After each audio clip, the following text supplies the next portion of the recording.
Palabras de vida eterna, ministrando fe y esperanza en el Señor Jesucristo.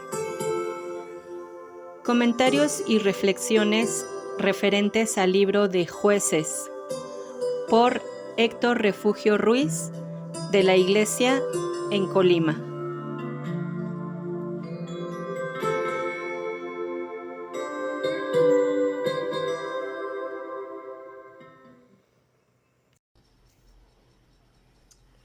Saludos, hermanas.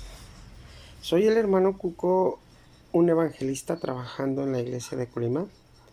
Fui enviado de la iglesia de Aguascalientes en el Jardín de San Marcos y ahora estamos trabajando aquí en esta ciudad. A mí me tocó compartirles algunos estudios sobre el libro de Jueces. Este es uno de mis libros favoritos, donde podemos aprender y considerar las conductas de un pueblo que no estaba interesado en someterse y obedecer las leyes que Dios estableció para un pueblo, que sería diferente a todos los demás y sobre todo que servirían al Dios vivo y verdadero. Entrando al estudio, comenzamos con una pequeña introducción. Una vez que Israel entró a poseer la tierra prometida y después de la muerte de Josué, se levantaron diferentes jueces que liberaron a los israelitas de sus enemigos. Estos tuvieron que enfrentarse constantemente con los pueblos que habían dejado en el territorio de Israel y las fuerzas de oposición extranjeras a su alrededor.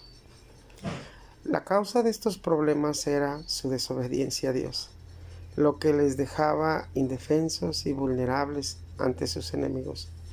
Al final del libro, la situación es caótica y se escribe con la frase: en esos días no había rey en Israel. Cada uno hacía lo que bien le parecía. Históricamente el libro nos relata que después de la muerte de Josué hubo un vacío, donde no había un líder que ocupara el lugar de Josué, de la manera que él había asumido el lugar de Moisés. Este fue el periodo de prueba de la teocracia, es decir, del gobierno de Dios, donde Dios dirigía a su pueblo, donde él sería el rey y él daría sus mandamientos para que le obedecieran solo a él. Esto pasaría después de que entraron en la tierra prometida. Entonces Dios constituyó jueces para libertar a su pueblo cuando apostató y clamó al Señor en su misericordia. Estos jueces gobernaron en el tiempo de Josué y Samuel. El libro tomó su nombre de estos hombres a quienes Dios levantó. Los jueces ejercieron su ministerio en su mayor parte en una área local y limitada.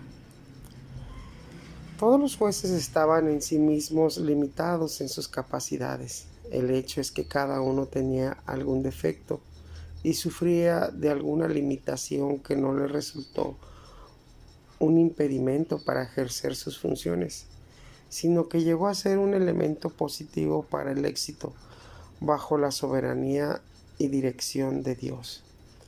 Moralmente fue el tiempo de la decadencia profunda de los israelitas al apartarse de Dios y al descender hasta el nivel más bajo. Esto debería de haber sido una época de grande progreso, pero en cambio fue un tiempo oscuro de repetidos fracasos, por no obedecer ni someterse a la voluntad de Dios. Para mí el primer escalón hacia el fracaso se encuentra en Jueces 2, 10 al 13. Y toda aquella generación fue también recogida con sus padres. Levantóse después de ellos otra generación que no conocía a Jehová, ni la obra que él había hecho por Israel. Y los hijos de Israel hicieron lo malo en los ojos de Jehová, y sirvieron a los Baales, y dejaron a Jehová el Dios de sus padres, que los había sacado de la tierra de Egipto, y fuéronse tras otros dioses, los dioses de los pueblos que estaban en sus alrededores, a los cuales adoraron y provocaron a ira a Jehová, y dejaron y adoraron a Baal y a Astarot. Hasta ahí la cita. Después de esas decisiones que tomaron los hijos de Israel, encendieron el furor de Jehová y los entregó en manos de sus enemigos a Israel. Entró entonces un periodo de servidumbre, Pero muy pronto Israel imploró a su Dios, estando en su condición triste y en gran aflicción. Volvieron a Dios y se arrepintieron, y Dios oyó sus oraciones y levantó a jueces que librasen a Israel, y de nuevo la nación sirvió a Dios. Vemos aquí como Dios es tan misericordioso, es un Dios de oportunidades, que aun a pesar de que muchas veces nosotros mismos nos metemos en problemas, Dios nos ha dado la ayuda que necesitamos.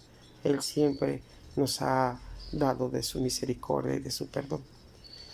Lo triste es que pronto se repite la misma y vieja historia. Los hijos de Israel hicieron lo malo, abandonaron a Dios, siguieron su propio camino, fueron vendidos en esclavitud. Pero el ciclo de la historia simplemente continuó repitiéndose una y otra vez. Su trayectoria podía verse por toda la Biblia y aún es evidente en la actualidad. Debemos tener en cuenta que hay 3 acciones que destacan en este libro. Primero, la apostasía religiosa.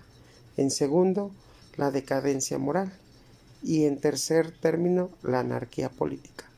Quizá haya más, pero para mí son las que más resaltan. Quiero añadir, para terminar, que en la actualidad estos síntomas los tenemos en la iglesia, y esto trae tarde o temprano destrucción en nuestras vidas espirituales. Hay una frase con la que deseo concluir y que la considero para tu crecimiento espiritual.